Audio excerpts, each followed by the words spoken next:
मैं doctor Bajranglal Banthia, consultant physician from retired professor of medicine from SMS medical college. मैं फिलहाल Felix hospital में सेवाएं दे रहा हूं, ग्रेटर नोएडा गामा 1 में।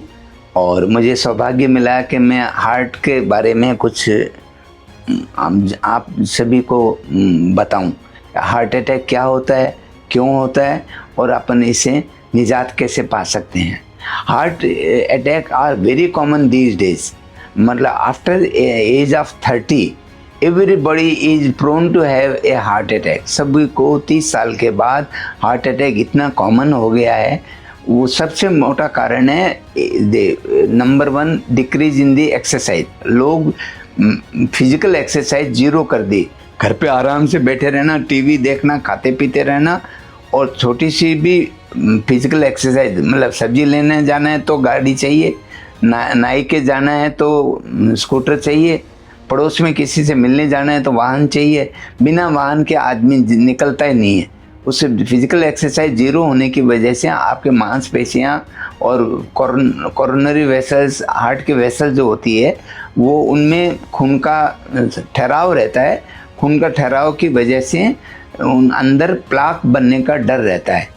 जब भी आप अपने डाइट को डिस्प्रोपोर्शनेट वे में लेते हो, जैसे फैट का कंटेंट तो हो गया 30% 40%, और प्रोटीन और कार्बोहाइड्रेट का प्रोपोर्शन कम हो गया 20 to 40%, तो डिस्प्रोपोर्शनेट फैट की वजह से, जैसे अपन तली हुई भुनी चीज़ें लेते हैं, पकौड़ी, समोसे, कचौरी, नमकीन, चाय के साथ नमकीन, दोपहर में ब्रेकफास्ट के साथ नमकीन, लंच में नमकीन, तो इससे जो सैचुरेटेड फैटी एसिड का कंपोनेंट बढ़ जाता है, उससे आपका कोलेस्ट्रॉल, ट्राइग्लिसराइड, एलडीएल इनकी मात्रा बढ़ जाती है। और एचडीएल जो कि अच्छा कोलेस्ट्रॉल है, एचडीएल कोलेस्ट्रॉल की मात्रा घट जाती है। डायबिटीज़ वाले पेशेंट में हार्ट अटैक बहुत ज़्यादा होता है। दूसरा, हार्ट अटैक में फैमिलियल टेंडेंसी भी देखी गई है।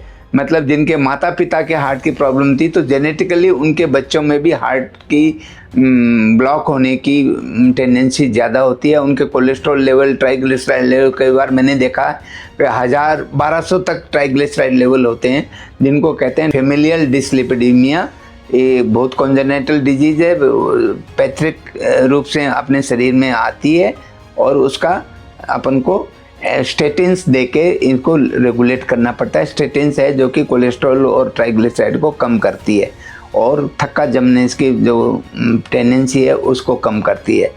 इस और क्या करना चाहिए? सलाद मेन कंपोनेंट ये है कि आप अपने डाइट में सलाद को इनकॉर्पोरेट कीजिए। जैसे मूली है, गाजर है, खीरा है, ककड़ी है, पत्ता गोभी है, इनकी मात्रा बढ़ावें।